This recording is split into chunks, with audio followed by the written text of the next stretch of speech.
ஆரம்ப விழா. ராஜன் சார் சொன்ன மாதிரி தான். கணேஷன் இல்லைன்னா நான் இங்கே இல்லை. பிகாஸ் சார் நான் கணேஷ் நான் இல்லை. பிகாஸ் என்ன சினிமாவுக்கு கொண்டு வந்தது அவங்க தான். அவங்க கடைக்கு நான் படித்தேன். அங்கேருந்து அவங்களோட ப்ரொடக்ஷனில் நடந்திருந்த ஒரு படம் ராஜன் சார் ப்ரொடியூஸ் பண்ணி நினைக்காத நாளில் என்ன அசிஸ்டன்ட் டைரக்டர் சேர்த்து விட்டாங்க. அங்கேருந்து எனக்கு கரியர் ஸ்டார்ட் ஆச்சு. ஸோ என்னோட பேஷனை புரிஞ்சுக்கிட்டு என்னை என்கரேஜ் பண்ணி எனக்கு கொண்டு வந்தது மிக மிக முக்கியமான காரணம் கணேஷ் சார். அதுக்கு லைஃப்லாகவே நான் என்ஜாய் பண்ணியிருக்கேன். தேங்க்யூ. அவரை பற்றி நிறைய பேசிட்டே இருக்கலாம். பட் ஆனால் நான் ரொம்ப டைம் கம்மியாக இருக்கிறதால நான் என்னோட சின்ன இன்சிடென்ட் மட்டும் சொல்லிடுறேன். நான் காலேஜ் படிச்சுட்டு இருக்கும் போது அவரை மீட் பண்ண போகும்போது வெளியில ஒரு 20 பேர் 30 பேர் நின்று இருப்பாங்க. அவங்க 30 பேருமே வந்து இந்த காலேஜ் ஃபீஸ் கட்டுறதுக்கோ இல்லை ஏதோ ரெக்கமெண்டேஷனுக்கோ அந்த ஒவ்வொருத்தரையும் சந்திச்சு அந்த காலேஜ் ஃபீஸ் கட்ட முடியலன்னா பரவாயில்ல கட்ட வேணும்னா அதை சைன் ஆஃப் பண்ணி அதுக்கப்புறம் காலேஜ் வேற ரெக்கமெண்டேஷன் லெட்டர் கொடுத்து அவ்வளோ பேரையும் அவ்வளோ கன்சர்னா பார்த்து அவரோட ஸ்டூடெண்ட்ஸ் இவ்வளோ ஃபுல்லாக இருக்காங்க. இன்னைக்கு நாங்கள் சமீபத்தில் லண்டன் போயிருக்கும் போது நாங்கள் கூட இருந்தோம். அப்போ உங்க ஸ்டூடெண்ட் ஒருத்தர் இருந்தாங்க. எல்லாருமே வந்து ஒரு பொசிஷன்ல பெரிய பொசிஷன்ல கொண்டு போய் விட்டுருக்காங்க.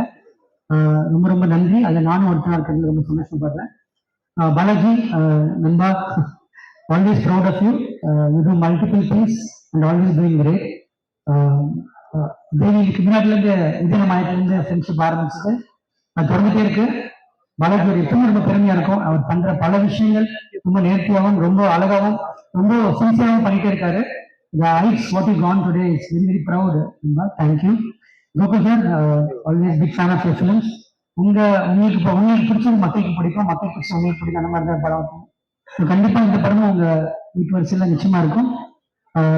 சார் ஆப்பிரிக்க மேரி கிறிஸ்மஸ் வாழ்த்துக்கள். கிரேட் ஃபிலிம் அண்ட் அந்த எல்லாருக்கும் விவேக் மேயன் சார் எல்லாருக்கும் என்டையர் காஸ்ட்க்கும் என்னோட வாழ்த்துக்கள். நிச்சயமா இந்த படம் வந்து ரொம்ப ஒரு ஃபேவரட் படமா இருக்கு நம்புறேன். என்னோட ஃபேவரட் சத்யராஜ் சார் இருக்காங்க. சார் பத்தி நான் ரொம்ப பேசிட்டே இருக்கலாம். அது வந்து இப்போ சிவாசா சொன்ன மாதிரி தான் தமிழ் சினிமாவோட முக்கியமான ஒரு பொக்கிஷம். அவர் இன்னும் நம்ம நிறைய பாதுகாத்து தமிழ் சினிமாவில் இன்னும் அவரோட கான்ட்ரிபியூஷன் நிறைய இருக்கிறத நம்ம பார்த்துக்கணும். அவரை சார் நான் சாரோட சின்ன இன்சிடென்ட் மட்டும் சொல்லிட்டு போயிருந்தேன். பொய் சொல்ல போறோன்ற படத்துல நான் வந்து சார் அப்ரோச் பண்ணேன். அப்போ வந்து அடிக்கடி படத்துல ஷூட்டிங் போயிட்டு இருந்தது. அப்போ சார் சொன்னாங்க இன்னும் ஹீரோ வச்சு படம் பண்ணிட்டு இருக்காங்க, கொஞ்ச நாள் போட்டு நான் கேரக்டர் பண்ண ஆரம்பிக்கிறேன்னு சொல்லி அந்த இன்சிடென்ட். அதுக்கப்புறம் வந்து தலைவரை நான் ஒர்க் பண்ணேன். Great experience. I learn so much from Sathyaraj sir. Sathyaraj sir இந்த படத்துல இருக்கிறது எவ்வளவு பெரிய பலம்னு இந்த படம் ரிலீஸ் ஆனப்ப எல்லாருக்கும் தெரியும் நம்புறேன். Thank you so much for coming. Thank you sir. And அடுத்த பத்தி படம் பத்திலாம் நான் வந்து பேச போடல. எல்லாருக்குமே தெரியும் அவ்வளவு பெரிய லெஜண்ட். நீ can just turn it around for everyone. அந்த படத்துல அவர் இருந்தாருன்னா.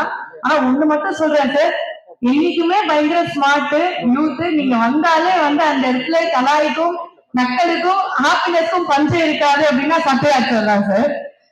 நாங்க எல்லாரும் உங்களை அவ்வளவு ரசிச்சிருக்கோம் படத்துல. இந்த ட்ரெய்லர்ல அவ்வளோ நாங்க வந்து ரசிச்சோம்.